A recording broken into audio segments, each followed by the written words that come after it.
자, 시작하겠습니다. 네, 안녕하세요. 반갑습니다. 네. 우리 프리패스로 신청하신 선생님들이, 이제 7월부터, 좀 편하게 인강으로 들으시다가 언제든지 또 이렇게 직강으로 나와서, 들으실 수 있으면 좋을 것 같아요. 인원이 지금 자리가 충분히 비어 있으니까 나오셔도 괜찮습니다. 이렇게. 자, 강의 계획서, 받았을 텐데, 자, 확인해 주시면, 이게 토요일날 오전 10시부터 이제 1시까지 이렇게 이제 계획이 되어 있는데 좀 시간은 좀 약간 여유있게 이렇게 좀 플렉서블하게 진행을 하도록 하겠습니다. 그래서 1시 안에는 이제 끝내는 그런 수업을 진행을 할 거고 조금 일찍 끝날 수도 있고요. 쉬운 것들은. 자, 그렇게 진행을 하도록 하고 넘겨보시면은, 강의 진도표가 있죠. 그죠? 강의 진도표가 있고 거기 이제 강의 일정이 나와 있는데 자, 8주로 진행을 합니다. 8주로 진행을 하고, 그 다음에 이제 거기 보면은, 좀 안내가 되어 있죠? 그래서 1, 2, 3번 이렇게 되어 있는데, 수업 진도표를 미리 드렸기 때문에, 우리 인강으로 수강하신 스님들은 해설 강의 들으시기 전에 반드시 1시간 정도 미리 풀어보시고요. 진도표대로. 그 다음에 직강으로 오시는 스님들은 제가 어제 옥코반에서도 같이 진행을 하고 있기 때문에, 또 의견을 여쭤보고 말씀드렸는데, 1시간 일찍 오셔서 다음 주부터는 9시까지 오셔가지고, 1시간 정도 미리 풀어보시면 좋을 것 같아요. 집에서 예습겸해서 풀지 마시고, 그냥 와서 이제 조금 실전 경험을 한다고 생각하시고, 그래서 9시까지 오셔서 이렇게 풀 수 있으면 좋을 것 같아요. 괜찮아요? 하여튼간, 네. 그렇게 해주시면 좋겠고, 그 다음에 이제 2주마다, 미니 과제형 모의고사라 그래서, 요거를 한 회분씩 이렇게 드릴 거예요. 그래서 요거는 집에서 과제형으로 수행을 해주시고, 제가 따로 풀어드리진 않고요. 혹시 이제 잘 안 되는 부분이 있으면 카페에다가 질문 게시판에 올려주시면 이렇게 답변을 하는 방식으로 진행을 하도록 하겠습니다. 그리고, 원래는 이제 교재로 진행을 해야 되는데, 네, 어서오세요. 교재로 진행을 해야 되는데, 좀 교재 출간이 조금 늦어졌어요. 그래서 제가 확인해 보니까 다음 주에는 진행을 할 수가 있을 것 같습니다. 그래서 지금 이제 최종 규정 작업을 하고 있거든요. 그래서 오늘은 이 프린트물로 12번까지 이렇게 진행을 하게 됩니다. 자, 수업 전에는 말씀드린 대로 우리 직강은 9시까지 나와서 1시간 동안 실전으로 문제를 풀어보는 거로 하고요. 인강으로 들으시는 우리 스님들은 1시간 동안 미리 풀고 그 다음에 해설 강의를 이렇게 들을 수 있도록 하면 좋겠고, 그 다음에 이제 수업 중에는 이 교재의 구성이 오늘 이제 프린트물로 나갔습니다만 좌측에는 문제로 되어 있고요. 우측에는 한번 보시기 바랍니다. 우측에는 영어학 서술형 쓰기 연습, 기출 분석과 거의 동일하게 되어 있습니다. 그리고 밑에 보면은 지문 및 자료 분석하기라고 되어 있는데, 요거는 이제 판서 내용을 여러분이 이제 여기다 적고 본인이 이제 한번 정리해보는 그런 공간으로 이렇게 이제 활용을 할 수 있도록 제공해 드린 건데, 가능하면 바로바로 적지 말고요. 공책을 이제 노트를 하나 마련해서 일단 판서 내용을 좀 적은 다음에, 그리고 지문 분석을 스스로 한번 해보시고 데이터 분석하고, 그래서 최종적으로 한번 요 부분에다가 자기 나름대로 제가 판서한 내용을 이제 참고해가지고 해설 강의를 참고해서 여기다가 직접 이렇게 정리를 구조화시켜서 정리해보면 훨씬 더 효과적으로 공부를 할 수가 있습니다. 그러니까 영어학 같은 경우는 체계적으로 정리가 되어야지만이 내가 충분히 이해하고 그것을 이해한 것을 또 조직화 시켜가지고 나중에 적용을 바로바로 이렇게 할 수가 있습니다. 그래서 그렇게 철저하게 잘 이렇게 활용을 해주시면 좋을 것 같습니다. 그 다음에 서술형 쓰기 연습도 한 번, 두 번, 세 번 정도 읽어보시고 그것을 그대로 한번 이렇게 써보는, 가능하면 보지 않고 쓰는 연습을 하는 것도 좋을 것 같고요. 거기는 중요한 그런 답안에서 필요한 그런 표현들이 들어가 있습니다. 자, 그런 것들을 연습을 해주시기 바랍니다. 그래서 보니까 이 과제로 제공해 줬을 때 공부의 효율성이 더 높은 것 같아요. 우리 과제형 학습자들이 많이 있거든요. 그죠? 임무형이죠. 그러니까 태스크 베이스드 적인 측면에서 제가 이렇게 제공해 드린 거니까 좀 관심을 가지고 이렇게 하셨으면 좋을 것 같습니다. 아시겠죠?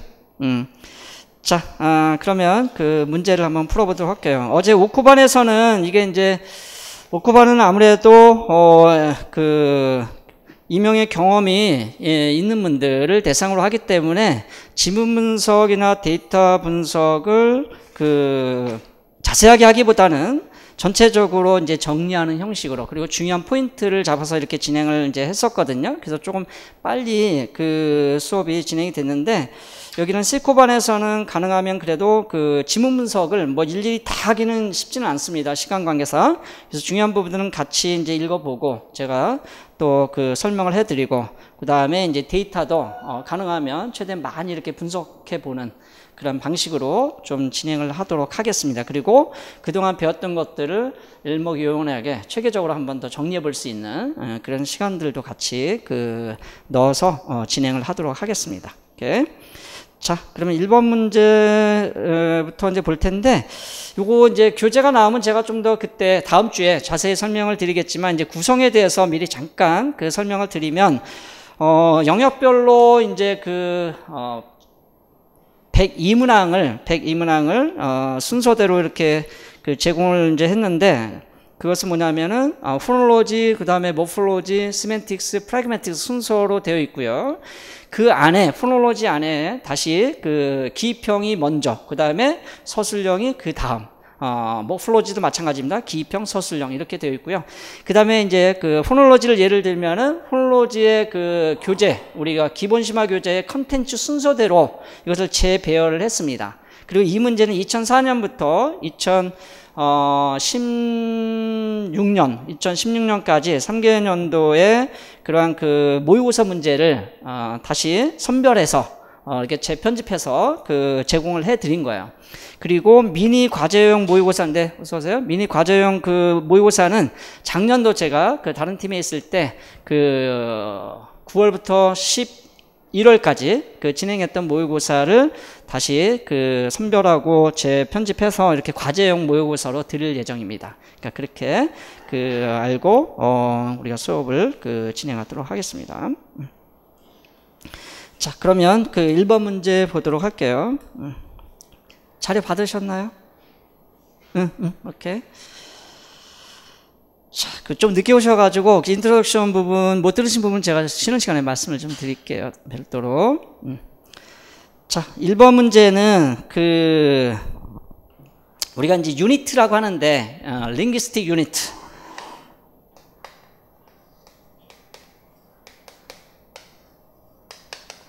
이게 언어학 단위라는 게 있죠. 언어학에서 사용되는 각 영역별로 포놀로지, 모폴로지, 뭐 시멘틱스, 프라그매틱스, 뭐 디스코스, 뭐 이런 각 언어학에서 사용되는 그 유니트 중에서도 우리는 이게 이제 포놀로지 부분이니까 포놀로지컬 유니트, 그 중에서도 포놀로지컬.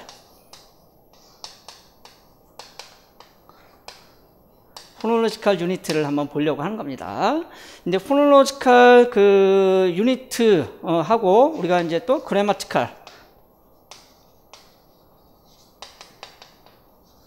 즉 문법을 얘기하는 거죠. 유니트를 같이 한번 보도록 하겠습니다. 자, 여기 이제 포놀로지컬 유니트는 가장 큰 단위에서 가장 작은 단위까지 이렇게 이제 소개를 하고 있습니다. 가장 큰 단위가 바로 뭐냐면은 디스코스. 디스코스 유니트라고 하는 거죠. 거기에 보면은 자, firstly we need the discourse to refer any act of speech which occurs in a given place and during a given period of time 이렇게 되어 있죠. 그래서 이거는 디스코스라고 하는 것은 우리가 이제 우리말로 번역을 하면 뭐 담화 정도 됩니다. 담화. 그 다음에 디스코스보다 좀 작은 단위가 뭐냐면 utterance, 그죠? utterance. 이거는 우리는 발화 또는 발화문 이렇게 번역을 할 수가 있고, 그 다음에 톤 유니트. 자, 이런 가장 핵심적이고 중요한 음운 단위를 좀 알고 있느냐, 기본적으로 뭐 이런 걸 이제 지금 한번 확인을 하려고 했던 겁니다. 그 다음에 실라블, 그 다음에 세그멘트. 자, 그래서 블랭크는 세그멘트하고 여기 어터런스인가요? 응, 오케이. utterance. 자, 요거를 이제 물어본 겁니다. 예.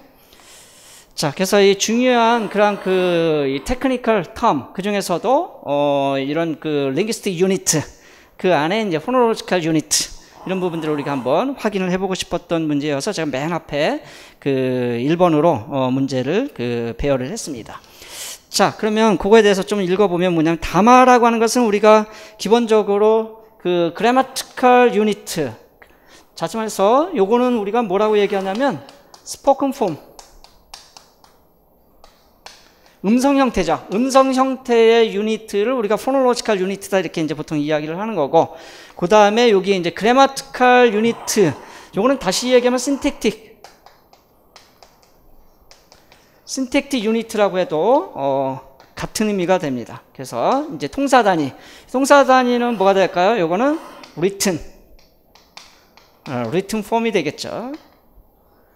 자, 그래서 이게 이제 우리가 language라고 할 때 form하고 meaning, 이렇게 이제 우리가 그 언어라고 하는 것은 형태가 있고, 그 형태는 반드시 의미가 담겨 있죠. 그럴 때 우리가 그것을 이제 그 언어다 이렇게 이야기를 하는 건데, 요거를 통사적으로 또 얘기하면 meaning을 또 뭐라고도 하죠? 통사론에서는 form과 function이라고도 하죠. 그렇죠? 문법에서도 마찬가지고 function.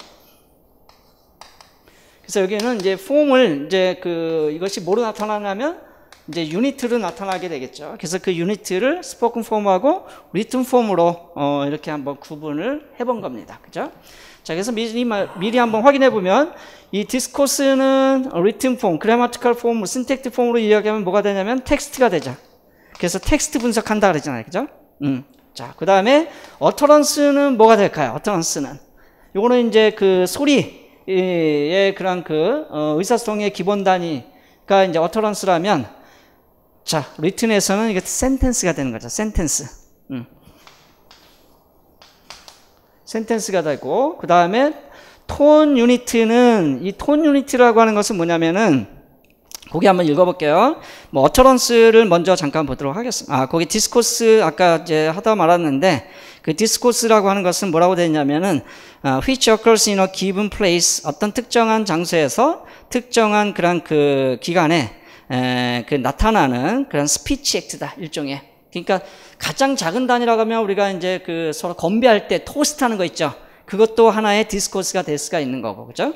그 다음에 에세이, 뭐 이런 큰 단위, 뭐 나벌 이런 것도 하나의 디스코스가 될 수가 있겠죠. 그래서 이제 디스코스 애널리시스 하면은 이 담화 분석이라고 해가지고 작은 단위부터 큰 단위까지 그것을 우리가 이제 그 하나의 뭐라 그럴까요? 그 어떤 말의 뭉치, 그것을 우리가 이제 디스코스다 이렇게 이야기를 이제 해볼 수가 있겠고, 그래서 refers to unit of language longer than any other units. 그래서 언어학적 단위에서 가장 큰 단위다 이렇게 이제 우리가 이야기를 해볼 수가 있습니다. 그게 바로 이 디스코스다 이런 얘기죠. 자, 근데 그 디스코스는 it can be broken down into four primary types. 이거는 뭐 신경 쓰지 않아도 됩니다. 저 잘 몰라 이게. 그래서 argument, narration, description, and exposition 뭐 이렇게 이제 또 나눌 수 있다고 보는 거고요. 자, 그다음에 secondary, the discourse consists of at least one. 자, discourse라고 하는 것은 적어도 뭐로 이루어져 있다? 하나의 utterance, 이 발화문으로 이루어졌다 이런 얘기죠. Which is defined as a stretch of speech. 스피치라는 것은 말 하나하나의 소리를 얘기하는 거거든요. 아니면 전체를 그냥 스피치 사운드로 해서 이제 랭귀지라고도 할 수가 있는데, 이거에 확장된 그런 그 형태가 바로 utterance다. produced verbally. 자, 여기서 바로 이제 단서가 되는 게 뭐냐면 verbally, 즉 입으로 by a single speaker, 그리고 한 명의 화자에 의해서 입으로 생성되는 그런 a stretch of speech. 이게 바로 뭐냐면은 의사소통의 기본 단위라고 하는 utterance다. 이렇게 이제 볼 수가 있겠죠. 왜냐하면 디스코스보다 좀 작은 단위라고 했기 때문에, 그리고 디스코스를 이루는 가장 기본 단위이기 때문에 바로 이게 이제 utterance 이렇게 볼 수가 있겠습니다. 자, 그리고 it begins and ends with a clear pause. 그리고 분명한 pause가 있다. 자, 문장과 문장 사이에는 우리가 문장 보호를 쓰게 돼 있죠. 그런 것처럼 발화문에서는 이 발화 단위를 구분하기 위해서 pause를 주죠. 그쵸? 그래서 이게 이제 문장이 시작하고 끝날 때 이 pause로 구분이 된다라는 걸 지금 보여주고 있습니다. 자, 그 다음에 thirdly, 요게 조금 어렵죠. 우리가 이제 기본 심화 교재에서 tone unit라는 것을 배우긴 했는데, 자, this unit also composed of at least one tone unit. 적어도 하나의, 왜냐하면 이제 바람이라고 하는 것은 그런 그 화자의 어떤 정보를 담고 있잖아요. 그죠? 그러려면 적어도 그 정보가 하나의 바라문에 최소한 하나의 정보는 담고 있어야 되는 거죠. 그 하나의 정보를 표현하는 게 바로 뭐냐면 톤 유니트라고 하는 거예요. 자, 여기서는 a stretch of speech, 이것도 마찬가지로 which has a melody or intonation. 여기서 멜로디는 다른 말로 하면 인토네이션, 억양을 이제 가지고 있다는 거죠.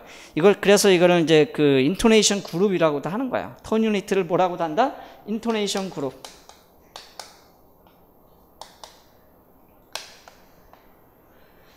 자, 그래서 인토네이션 그룹은 falling 아니면 rising으로 구분을 하죠. 그죠? 기본적으로 falling intonation과 rising intonation으로 이렇게 구분할 수가 있습니다.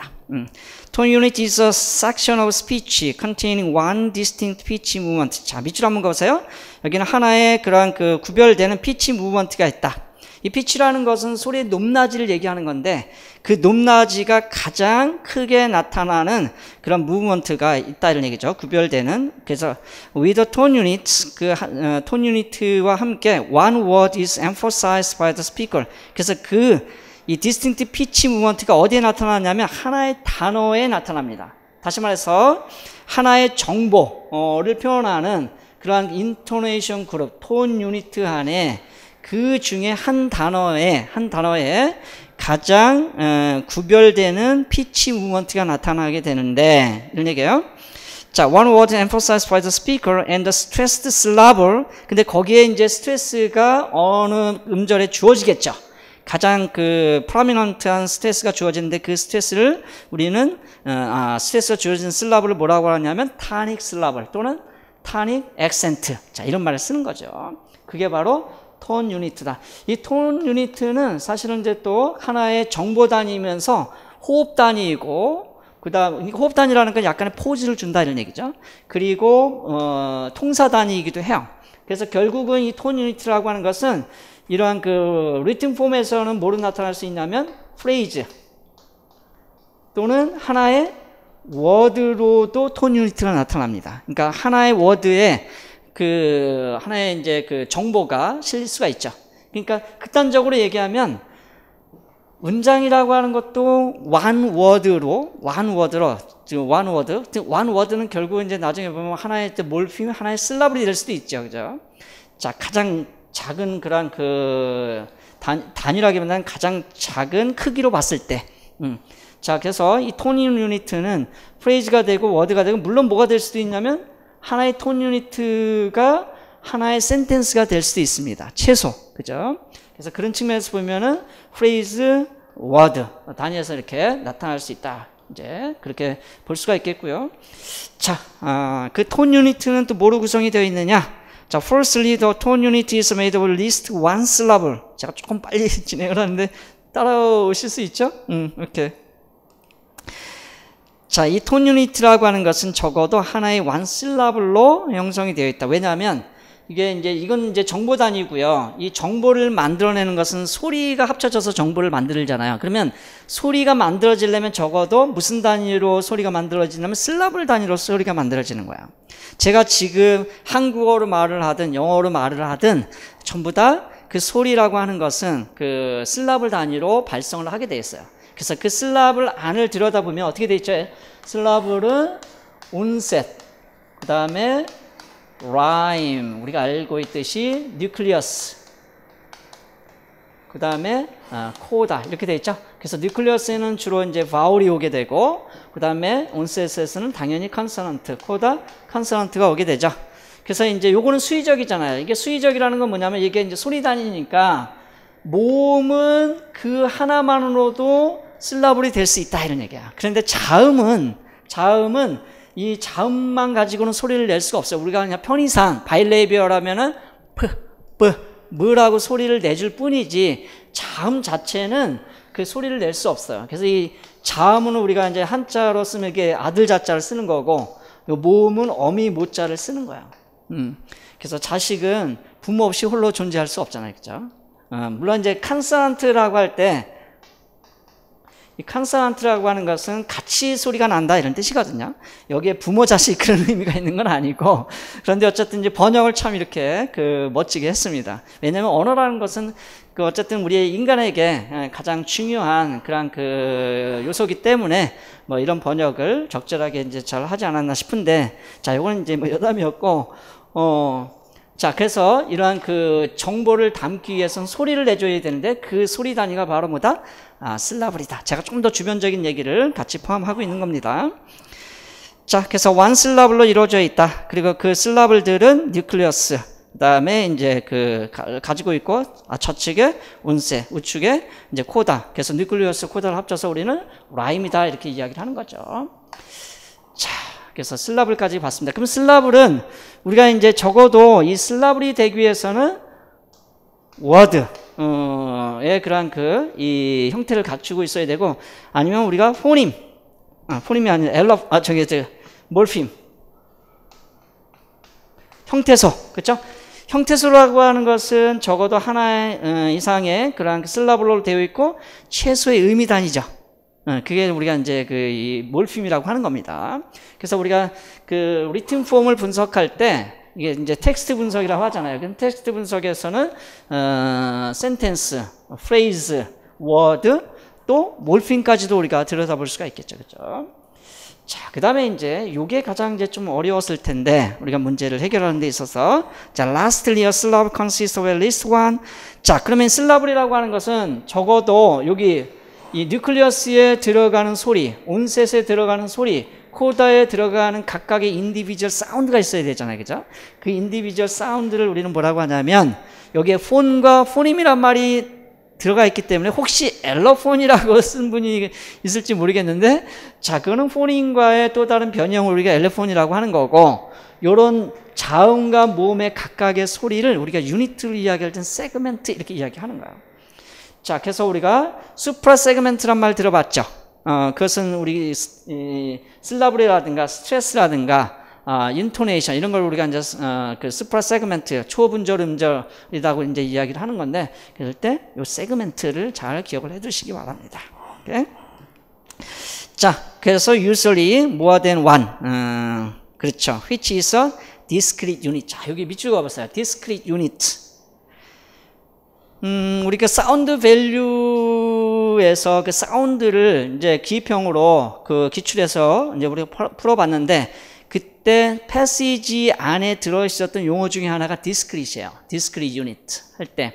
근데 이 discrete를 많이 이제 써서 이제 오답으로 잘못 이제 쓴 경우들도 꽤 많더라고요. 왜냐면 정확하게 잘 몰랐기 때문에, 사운드는 너무 좀 제너럴 텀이어서, 제너럴 워드였기 때문에 좀 이제 우리가 혼란스러웠던 거죠. 만약에 거기에 이제 포니믹이란 말이 있었다면, 포니믹 밸류가 원래 이제 원전에는 포니믹 밸류라고 되어 있습니다. 눈한 책에 보면은. 그게 이제 교수법 지문에서 나온 건데, 자, 이 세그멘트라고 하는 것은, 리튼 폼으로 굳이 우리가 여기에다 이제 카운터파트를 찾는다면, 그런 이제 컨소넌트하고 바울이 되겠죠. 그렇죠?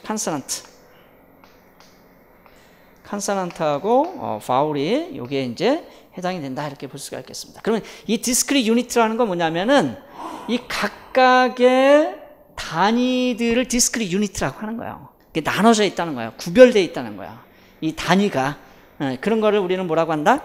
디스크리트 유니트라고 하는 거예요. 번역은 어떻게 하는지 모르겠어요. 하여튼 이게 디스크리트 유니트. 자, 이거 헷갈리면 안 됩니다. 자, 이것도 역시 디스크리트 유니트. 얘도 디스크리트 유니트. 이것도 디스크리트 유니트. 각각 그런 이 단위들을 디스크리트 유니트다 이렇게 이야기하는 거예요. 오케이.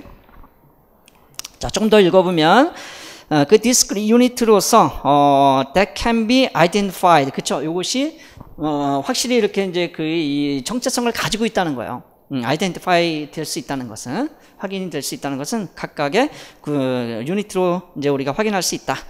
자, either physically or auditory. 자, 이게 무슨 말이냐면은 physically or auditory. 우리가 이제 phonological unit니까 이런 것들은 물리적으로 우리가 만들어낼 수 있는 그런 단위죠, 그죠? 이제 발화를 해서 즉 이 articulation을 해가지고 그것을 우리가 물리적으로 그 음파를 통해서 소리를 우리가 이제 발생할 수가 있죠. 그리고 그것을 뭐 할 수 있어요? auditoryly 들을 수가 있죠. 자, 그런 차원에서 실제 존재하는 그런 discrete unit다 이렇게 이제 볼 수가 있겠습니다. 그래서 결국은 뭐 하기 위해서 to refer to phones and phonemes 이런 걸 이제 나타내기 위해서 폰인과 엘로폰의 관계를 잠깐 설명하면 뭐냐면 우리가 입에서 나오는 각각의 소리를 우리가 폰이라고 그래요. 폰. 각각의 소리를 뭐라고 한다고요? 죄송합니다. 이걸 폰이라고 해요. 이걸 이제 음이다, 소리다 이렇게 이야기하는 겁니다.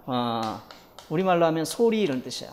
근데 이 폰이 그러한 그 컨소넌트나 그다음에 이제 바울을 우리가 이제 폰이라고 하는데 이것을 인식하는 단위, 추상적 단위로 그것을 우리가 이제 그 자음과 모음이다라고 이제 받아들이게 되면 그걸 우리는 포님 이렇게 이야기하는 거죠. 그래서 각각의 이제 포님들이 있잖아요. 자음, 모음에 각각의 포님들이 있습니다. 그래서 자음은 24개고, 그 다음 모음은 한 뭐 15개 내외 정도 이렇게 이제 뭐 20개까지도 가능합니다. 왜냐면 다이렉트 베리에이션이 있기 때문에. 자, 근데 그 각각의 포님이, 우리 예를 들면 각각의 포님이 다양한 그러한 그 엘로폰들을 이렇게 가질 수가 있잖아요. 그죠? 뭐 이렇게 글로탈이 될 수도 있고, 플랩이 될 수도 있고. 그랬을 때 이 같은 소리에 대해서, 같은 포님에 대해서 각각 다른 그러한 그 폰들을 우리는 뭐라고 한다? 엘로폰이다 이렇게 이야기하는 거죠. 자, 요 개념을 같이 알아두시기 바랍니다. 폰과 그 다음에 엘로폰과 포님. 그래서 요거는 우리가 이제 이 음이다, 서로 다른 음이다. 뭐에 대해서? 요 같은 소리에 대해서. 이걸 우리는 음소다 이렇게 이야기합니다. 자, 이렇게. 아니면 요거를 이제 뭐 변한 다른 소리다 그래서 변임이라고도 이렇게 보통 이제 번역을 합니다. 자, 그래서 폰과 엘로폰과 포님. 그래서 여기다 일부러 폰과 포님을 넣어줬어요. 왜냐하면 세그멘트를 쓰라고. 그래서 폰을 쓰거나 포님을 쓰면 안 되겠죠, 그죠? 프라운드 패시지가 아니기 때문에.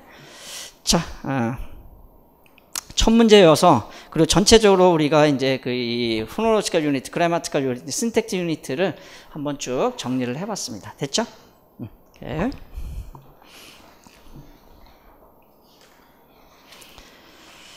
자, 그 다음에 이제 2번 문제 보겠습니다. 자, 이번은 이제 우리 자음을 분류할 때, 보이싱하고, 플레이스하고, 매너로 구분하는데 그 매너 중에 어떤 소리가 있죠? 글라이드하고 리퀴드와 글라이드를 합쳐서 우리가 어프락시먼트라고 하는 겁니다. 그렇죠? 접근은.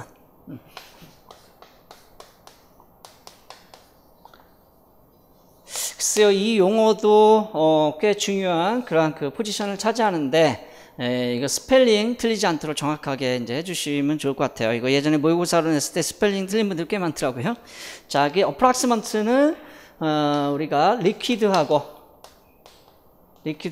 글라이드. 자, 여기서 잠깐 우리가 매너에 의해서 어떻게 분류를 했었죠? 첫 번째 스탑 사운드가 있었죠, 그죠? 두 번째 프리커티브. 6개의 클래스로 구분했었잖아요. 그죠? 세 번째가 애프리커트. 파차름이 있었고, 네 번째가 네이절이 있었죠? 네이절 사운드가 있었고, 요 5번째가 리퀴드고, 6번째가 글라이드죠. 그죠? 자, 얘네들을 합쳐가지고, 우리는 이제 어프락시먼트라고 하는데, 또, 이 매너를 구분하는 것은 바로 이제 absent하고 이제 sonorant로 이렇게 또 나눌 수가 있습니다. 그래서 여기 있는 스탑, 프리커티브, 애프리커트를 우리는 뭐라고 하죠? absent. 분필이 스키를 먹어서 그런지 자꾸 잘 부러지네. 강도 조절을 좀 잘 해야 되겠어요. 그 다음에 네이절 리퀴드를 우리는 sonorant 이렇게 이제 분류를 하죠. absent, sonorant 굉장히 중요한 그러한 자음의 클래스가 됩니다. 내추럴 클래스가 되는 거죠. 자, 그런데 이 approximate는 우리가 이제 여기다가 7번을 넣게 되면 뭐가 되죠? vowels에서 요게 결국은 무슨 그런 그 하이어라키를 보여주죠? 공명도, 크기. 그렇죠? 그래서 이제 그 서너런스 하이어라키를 보여주는데 가장 공명도가 낮은 스탑 사운드부터 가장 공명도가 높은 바울까지. 그죠? 이렇게 이제 우리가 볼 수가 있습니다. 근데 보통 이제 7단계로 보지 않고 이 기출에서는 이걸 6단계로 봤습니다. 왜냐하면 뭐하고 뭐는 묶었죠? 여기 있는 그 애프리컷하고 프리컷하고 애프리컷은 묶었죠. 그래서 여기를 이제 그 1번, 그 다음에 2번, 요게 3번, 그 다음에 요게 4번, 이게 5번, 이게 6번. 나중에 이제 우리가 공명독서는 이제 그릴 그 경우가 있어서 1번부터 6번까지. 그러니까 이렇게 이제 그 나눠주시고, 요거를 다시 또 세분하면 11개 단위 또는 스케일이라고 하는데, 뭐 12개 스케일로도 이렇게 나눌 수 있습니다. 근데 이제 뭐 기출에 우리가 준해서 뭐 6개 정도로 우리가 구분하면 금방 구분이 되고, 여기에 이제 보이스리스하고 보이스를 구분하면 더 이제 공명도가 낮은 것은 보이스리스 스탑이죠. 그죠? 그 다음에 이제 보이스들. 근데 그것은 크게 우리가 그 소위 말하는 포너텍트 컨센트에서는 그렇게 중요하진 않아요. 뭐 요 정도 구분하는 것이 이제 중요합니다. 자, 이렇게 한번 우리가 정리를 이제 해볼 수가 있겠고, 이 approximate라고 하는 것은 접근음인데 얘네들은 공명도가 굉장히 높은 소리죠. 그 중에서 리퀴드하고 이 글라이드 이런 소리들은 그 특별히 이제 공통점이 있다는 거예요. 두 조음자가 거의 이제 이 접근을 하지만 프릭션 또는 컨스트럭션이라고 이야기하는데 마찰을 일으키지 않아요. 그래서 얘네 둘을 묶어가지고 접근하는 그런 그 공명도가 높은 소리다. 그래서 이제 접근음이라고 하고, 얘네들은 이제 모음을 닮았다 그래서 글라이드 같은 경우는 모음을 닮았다 그래서 이 세미 바울이라고도 또 이야기를 하는 거죠. 자, 그 이야기를 지금 그 패시지 2를 통해서 한번 보도록 하겠습니다. 패시지 1은 금방 말씀드린 대로 거기 이제 그룹별로 우리가 이제 구분을 할 수가 있겠죠. 그렇죠? 자, 그럼 패시지 1에서 거기에 보면은 그 표에 보면 엘비올라 사운드, LR 사운드가 리퀴드죠. 자, 여기 그 그룹을 구분할 때 여기는 플레이스로 8개를 구분했죠. 자, 플레이스 8개 딱 외우고 계셔야 됩니다. 바일레이비얼, 레이비오 덴탈, 인터덴탈, 엘비올라, 포스트 엘비올라 또는 이제 엘비오 포스탈이라고도 엘비오 포스탈이라고도 하고, 그 다음에 팔라탈, 필라, 글라이드. 글로탈. 이렇게 이제 구분할 수가 있겠고, 거기 L하고 R 사운드는 엘비올라 사운드인데, 이걸 이제 매너로 보면은 리퀴드라고 그랬죠. 그죠? 그 다음에 이제 그 팔라탈 글라이드하고 빌라 글라이드가 있는데, 빌라 글라이드는 어디에도 해당이 되죠? 바일레이비얼에도 해당이 되죠. 왜냐하면 이 W 소리는 그 실제 발음할 때 위라고 발음할 때 입술 모양이 동그랗게 변하는 그런 현상. 그 동그랗게 변하는 현상은 뭐냐면 양 입술이 관여하기 때문에 그래요. 그래서 question 할 때 하고 W 소리가 같이 이제 그 소리가 나게 되죠. 그래서 question 할 때 이 W 소리가 이 바일레이비얼에도 포함이 되어 있습니다. 물론 이제 뒤쪽에 이제 필름 쪽에서 나는 소리이긴 하지만, 그래서 이거를 뭐라고도 이제 이 명칭을 어떻게 뒀죠? 레이비오 빌라 글라이드라는 그런 명칭을 또 따로 주고 있습니다. 그죠? 레이비오 빌라, 즉 양 입술도 관여하고 빌라도 관여하는 그런 그 활음이다. 그래서 레이비오 빌라 글라이드라고 이야기를 하는 거고, 그 Y 소리는 이제 팔라탈 쪽에서만 나기 때문에 팔라탈 글라이드 이렇게 이제 구분을 해주는 겁니다.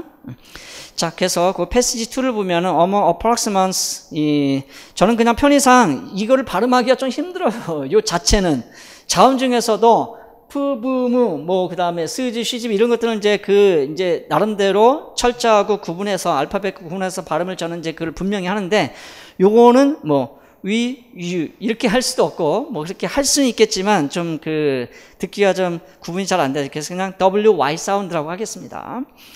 왜냐하면 WY라고 하면 이거는 알파벳 이름이니까 그럼 우리가 이제 구분을 해줘야 되죠. 근데 알파벳하고 이 발음표를 구분 안 하고 이렇게 교수들도 그렇고 뭐 강사들도 그렇고 우리 스님들도 구분 안 하는 경우가 있는데 구분해줘야 됩니다. 철자하고 발음은 전혀 다른 거죠. 철자는 우리가 그래핌이라고 해요. 철자소. 이거 발음은 우리가 이제 포님이라고 이야기하는 거, 각각 소리는. 그래서 그걸 이제 우리가 구분해줘야 되니까. 자, 그래서 요거 이제 글라이드에는 어떤 소리가, 글라이드 W하고 Y 사운드가 있고, 그 다음에 리퀴드는 L하고 R 사운드가 있다. 그 중에서 이 글라이드를 보려고 하는 겁니다. 자, glides with respect to manner of articulation. 그쵸? manner of articulation에 의해서 이렇게 이제 구분을 했었으니까. glides are the sounds produced with little or obstruction of the airstream in the mouth. 이거는 obstruction은 위에서 이야기하는 그 friction과 같은 의미예요. 막힘이 없다 이런 뜻이에요. 자, these are vowel-like sound. 뭔가 같다라는 것은 이게 이제 실제 이 physical property가 모음과 같다 이런 얘기예요.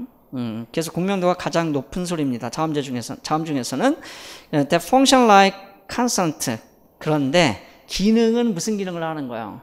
자음의 기능을 합니다. 그걸 쉽게 알 수 있는 건 뭐냐면 이 W나 Y 사운드로 발음이 될 때 우리가 이제 그 뒤에 부부정관사를 쓸 때 어떻게 써요? 언을 쓰지 않고 앞에 이제 부정관사가 올 때 어를 쓰죠. 그런 거로 봐서는 이 자음의 역할을 한다 이렇게 이제 볼 수가 있겠습니다. 근데 which are also 또한 뭐라고 알려져 있어요? 반모음이다. 그러니까 모음을 상당히 이제 그 담고 있는 소리이기 때문에 세미 바울이라고 하는 그런 별명을 가지고 있다 이런 얘기죠. 자, in other words, Y sound is like vowel E. 자, 그래서 요거 그 고모음에 이 사운드가 나는 소리와 비슷해요. 비슷한 위치에서 소리가 납니다. 이게 요 소리와 비슷하다는 거예요. Y 소리가. Y 사운드는 그리고 이게 이제 이촌장 가까이에서 나는 소리죠. 그래서 이제 고모음 쪽에 이제 그 E 사운드가 같고요. 그 다음에 W 사운드는 is like vowel U. 자, W 사운드는 어디에서 나는 거예요? 이 뒤쪽에 빌라 쪽에서 나죠? 여기가 이제 이쪽에서 나는 위치가 펠라탈 쪽이야. 이 모음에. 그 다음에 이쪽 후솔 모음은 약간 이제 빌럼 쪽으로 뒤쪽으로 이제 위치하게 되죠. 이제 구강의 그 위치상. 그래서 얘를 앞쪽에서 나는 소리 프론트, 뒤쪽에서 나는 소리 백 이렇게 이제 우리 구분하는 거죠. 그래서 프론트는 이제 우리가 그 입천장 쪽으로 얘기하면 이제 하드 펠럿 쪽이 되는 거고, 이쪽은 이제 소프트 펠럿이 되는 것이죠. 그 빌럼 쪽. 그러니까 소리가 여기가 비슷하게 요 위치에서 Y 소리가 나고 요 위치에서 W 소리가 난다 이런 얘기예요. 자, 그리고 공명도도 거의 아주 뭐 비슷하진 않지만 모음보다는 좀 작지만 공명도가 굉장히 높은 소리다 이렇게 이제 보는 거죠. 그 이야기를 하는 겁니다. 실제 이제 그 발성을 한 데 있어서 비슷하다. while 그러나 중요한 것은 function like consonant. 자음의 기능을 한다. 왜냐하면 they do not occupy. 이게 중요하죠. 자, 어디를 차지할 수 없냐면 바로 아까 슬라블의 뉴클리어스를 차지할 수 없어요. 뉴클리어스에 나오지 못합니다. 이거는. 자, 그러면 우리가 여기서 하나 이제 알아둘 거 뭐냐면 자, 슬라블에 여기 온셋이 있고 그 다음에 뉴클리어스가 있고 코다. 라임은 그냥 일단 잠깐 생략을 해볼게요. 그럼 이제 바울이 오잖아요. 그러면 이 바울 앞에 자음이 와야 되는데 여기에 W나 Y 소리는 올 수 있어요. 자, 즉 온셋에는 W나 Y 소리가 어떻게 올 수 있냐? V나 U에 여기에 해당이 됩니다. 그죠? 위 할 때 이렇게 발음이 되잖아요. 위, 그 다음에 U 발음기어로 Y를 썼으니까 자, 이렇게 또는 뭐 요거는 다른 사전에 보면 이렇게 되어 있습니다. 그죠? 이렇게 올 수 있어요. 그런데 코다 자리에는 W나 Y가 올 수 없습니다. 코다 자리, 공명도가 상당히 높다 하더라도 코다 자리에 올 수 없어요. 근데 코다 자리에 올 수 있는 이 네이저라고 리퀴드는 올 수가 있어요. 그래서 얘가 공명도가 높기 때문에 공명도가 더 낮은 1, 2, 3번이 여기에 코다가 바울이 있고 C1, C2, C3, C4까지 올 수 있잖아요. 그래서 여기에 느 사운드, 그 다음에 R 사운드가 오면 요 컨소넌트가 1번이거나 2번이거나 3번, 즉 스타 프리커트, 애프리컷이 오게 되면 뭐가 돼요? 슬래빅이 되는 거야, 이렇게. 근데 W나 Y 소리는 1, 2, 3, 얘가 이제 W나 Y 소리는 몇 번에 해당이 되죠? 공명도의 높이가, 여기 3번이 오면, 3번이 오면 안 되죠. 요게 이제 1, 2, 3번은 네이저 자신이니까 1번과 2번만 이제, 스탑하고 프리커티브, 애프리컷. 요게 이제 오게 되면 이게 슬래빅이 되는데, 요것도 마찬가지고. 근데 L하고 Y 쌍 같은 뭐까지도 가능하죠? 3번까지도 가능하죠. 네이저까지. 네, 이제 공명도 곡선이 이렇게 만들어지기 때문에 여기가 6번이고 1번, 2번, 여기 3번이라면 이렇게 공명도 곡선이 만들어지고 피크가 형성이 되죠. 4번이라 그러면 뭐까지도 가능해요? 여기 4절 4번까지 가능합니다. 이건 뒤에서 같이 한번 보도록 할게요. 너무 빠른가요? 그래도 일단은 듣고 나면 또 정리를 해보시기 바랍니다. 뒤에 이제 문제가 있기 때문에. 근데 요거는 공명도가 굉장히 높은 소리예요. 그죠? 5번이죠? 그럼 5번이면 여기란 말이야. 근데 만약에 얘가 코다 자리에 C2 자리에 올 수 있다면 4번까지, 그죠? 리퀴드까지 오더라도 뭐를 형성할 수 있어요? 이렇게 피크를 형성할 수 있는데 얘는 이 자리에 나타날 수가 없어. 그래서 아무리 공명도가 네이절이나 리퀴드보다 높다 하더라도 위치상 요 코다 자리에 올 수 없기 때문에 그 슬래비 컨스턴트가 될 수가 없는 거예요. 그걸 이해하셔야 돼요, 일단. 그래서 이거 굉장히 질문들을 많이 하셨었는데 왜 공명도가 높은 자음이 공명도가 낮은 자음 뒤에 오게 되면은 슬래빅이 되는데 얘는 공명도가 굉장히 높은데 왜 슬래빅 컨소넌트에 포함이 되지 않느냐 이런 질문들을 이제 하시는 경우들이 굉장히 예리하게 한 거죠, 사실은. 그거는 간단해요. 코다 자리에 아예 이 자리에 올 수가 없어요. 그 자리에 있어야 뭘 시켜도 시켜줄 거 아니야, 그죠? 자. 그러니까 얘는 호랑이 없는 고래 여우 같은 존재인데 그 여우가 이 산골짜기 없는 거야. 그러니까 누가? 토끼가 그 자리를 대신하게 되는 거죠. 일종의. 오케이. 자.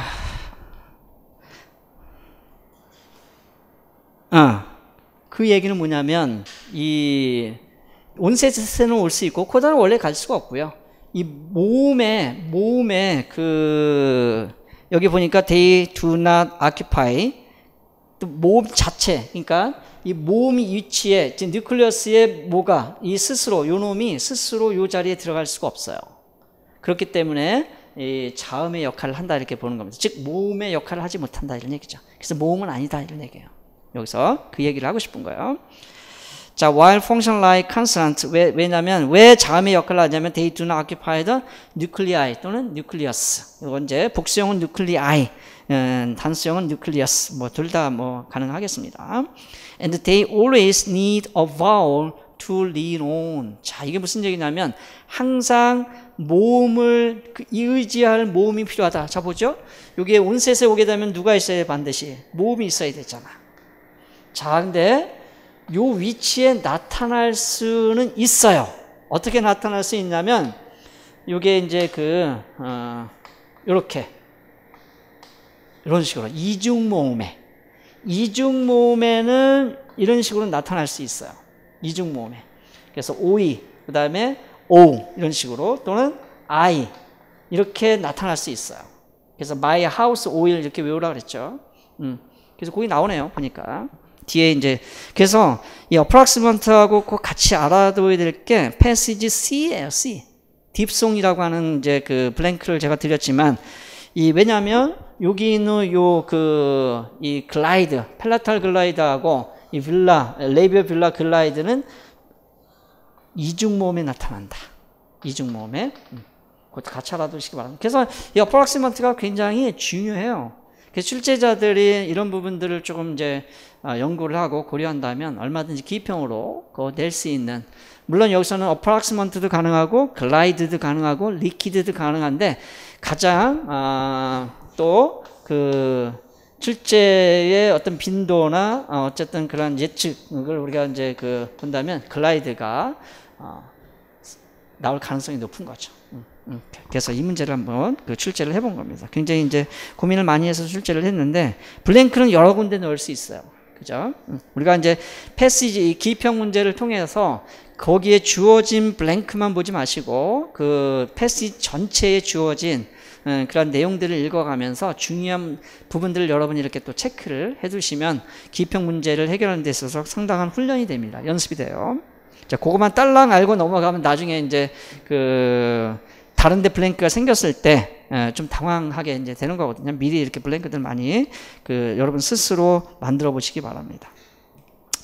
자, 그럼 패시지 이제 그 2를 저기 C를 볼게요. blank is a vowel sound is words. 근데 어떤 이 사운드냐면은 slides from one into another with emphasis on the first parts of the sound 이렇게 돼 있는데 이게 무슨 얘기냐면 그 이중모음은 두 개의 소리로 되어 있어요. 근데 어떤 식으로 되어 있냐면 이런 식으로 이제 우리가 시각화시키면 이런 식으로 되어 있다는 거예요. 그래서 여기 I, 아우, 그 다음에 오이라고 이렇게 할 때 여기가 이제 아 사운드가 되는 거죠. 그 다음에 이쪽이 Y, W, 그 Y 사운드 이렇게 되는 거죠. 이걸 이렇게. 그러면 이쪽이 좀 더 이제 그 에너지 값이 더 큰 거야. 소리를 낼 때. 그리고 이쪽을 가면서 더 줄어드는 거죠. 그래서 결국은 이게 뭐가 일어난다? 체인지. 사운드 체인지, 그 음의 변화가 일어나면 이걸 우리는 이중모음이다 이렇게 이제 보는 거예요. 그래서 우리가 모음 사각도에서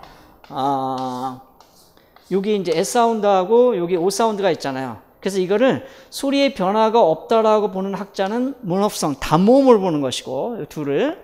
근데 약간 소리의 변화가 있다라고 보면 이거를 이중모음으로 이렇게 보는 거예요. 이렇게. 그래서 실제 학자들은 이렇게 이제 보기도 하고 또 이렇게 쓰기도 합니다. 그리고 임용 우리 기출 문제도 다 이런 표현들을 그대로 씁니다. 여기도 마찬가지예요. 그래서 우로 이제 이렇게 볼 수가 있고, 그래서 W로 표시하기도 하고, 요거는 기본 심화 교재에 보면은 각각 같은 소리에 대해서 발음표를 달리 쓰는 문헌마다 학자마다. 그래서 제가 그걸 다 정리해 드렸습니다. 책에 보면. 그죠? 그래서 이것도 벌써 제 수업을 듣는 분들은 이제 벌써 이런 것들을 제가 계속 반복해 주거든요. 그러니까 수업을 할 때마다 우리가 이제 중요한 부분은 계속 반복해야 돼요. 여러분 공부할 때도 계속 반복해야 되고. 그래서 보통 한 10번 정도는 그래도 1년을 공부하면, 기본으로 5번 정도는 반복을 할 수밖에 없어요. 이제 수업을 들으시는 분들은 거기에 이제 개인적으로 좀 더 반복을 할 수가 있겠죠. 이제 반복 학습이 가장 좋은 방법인 것 같아요. 이제 공부하는 데 있어서는. 왜냐면 잊어먹으니까. 자, 그래서 이중모음의 개념은 이제 그런 겁니다. 자, 이게 슬라이드란 말을 쓴 거예요. 그래서 미끄러져 나가는 소리다 이런 얘기죠. 그리고 어디에 강조점이 주어진다? Emphasis on the first part of the sounds. 자, a sequence of two sounds. 결국 이제 그 순서대로 되어 있죠. vowel 플러스 글라이드로 되어 있다. 근데 요거는 이때 글라이드는 코다에 위치해 오는 글라이드가 아니에요. 그죠? 여기 모음, 뉴클리어스 안에 있는 그러한 그 글라이드입니다. 그래서 그걸 이제 우리가 오해하시면 안 되고, this gliding from one sound to the next occurs within the same syllable. 같은 슬랍을 안에서 일어나고요. 물론 이제 같은 슬랍을 안에서 일어나는데 어디에서 일어나요? 코다가 아니라 뉴클리어스, 그죠? 그래서 이거를 우리는 이제 딥송이다 이렇게 이야기를 하는 거예요. 자, 그래서 in English we have three sounds, I, O, O가 바로 이제 그 딥송. 그래서 전형적으로 이중모음은 3개는 다 인정을 하고요. 여기에 플러스 5개가 있어서 8개의 이중모음을 까지는 인정을 하는 것 같아요. 받아들이고 서로 그렇게 사용합니다. 특히 이제 영국 영어에서는 더욱더 그렇고. 자, 그리고 임용에서도 8개의 이중모음을 다 씁니다. 실제. 자, 그래서 이 어프락시먼트하고 관련해서 아주 중요한 개념들은 여기서 이제 다 소개를 하고 있어요. 그래서 요것만 따로 떼서 기평으로 데이터를 주고 문제를 낼 수도 있습니다. 네. 자. 생각보다 이게 시간이 너무 많이 걸렸는데 하나만 더 보겠습니다. 이 어프락시먼트 문제이기 때문에. 자, 3번 문제 볼게요.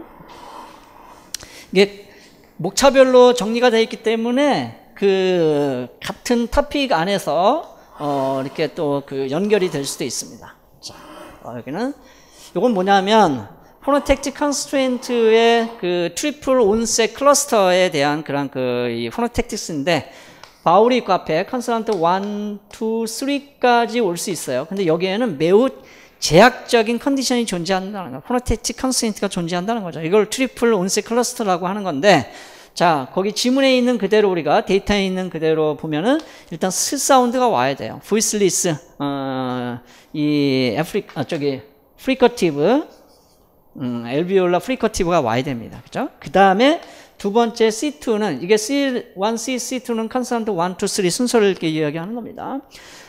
보이스리스 스탑이 와야 되죠. 푸트크가 와야 돼요. 이게 이제 그 서로 결합을 할 때는 이제 이렇게 결합을 할 수가 있는 거죠. 스프, 스트, 스크.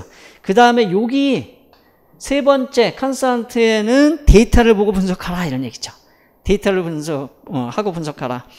자, 그래서 1번 데이터를 보니까 스프링 할 때 발음교를 봐야 되죠. 철자를 물론 철자가 어느 정도의 발음을 보여주긴 합니다. 그죠? 그런데 항상 일치하는 건 아니기 때문에 스프링 할 때 르 사운드가 왔네요. 그죠? 자, 한번 분석을 해볼게요. 두 번째는 스플래시 L 사운드가 왔죠. 그죠? 그 다음에 스프링 R 사운드가 왔고, 그 다음에 스크레이프 R 사운드 왔죠. 그죠? 그 다음에 스키우는 철자는 자음 철자는 두 개밖에 없지만 발음교로는 어떻게 되어 있어요? 스크 그 다음에 펠라타 글라이드 Y가 들어가 있죠? 그래서 이 Y가 바로 여기에 해당이 되는 겁니다. 자, Y 사운드가 있고 그 다음에 스퀴즈 할 때 W 사운드가 있죠. 그죠? 그러면 얘네들을 묶을 수 있는 클래스가 뭐냐? 그걸 물어본 거거든. 이걸 우리는 뭐라고 한다 보니까 L, R 사운드 여기 이제 공통적으로 들어가 있고 W, Y 사운드가 들어가 있으니까 얘는 리퀴드. 그죠? 요렇게만 물어볼 수도 있죠. 따로. 그 다음에 얘는 글라이드. 근데 둘을 합쳐서 우리가 하나의 블랭크로 이제 넣어줘야 되니까 또 복수형으로 되어 있죠. 왜냐면 one of 이렇게 되어 있으니까 반드시 복수형을 써줘야 됩니다. 그래서 approximate. 요 둘을 묶을 수 있는 내추럴 클래스는 바로 뭐예요? approximate죠.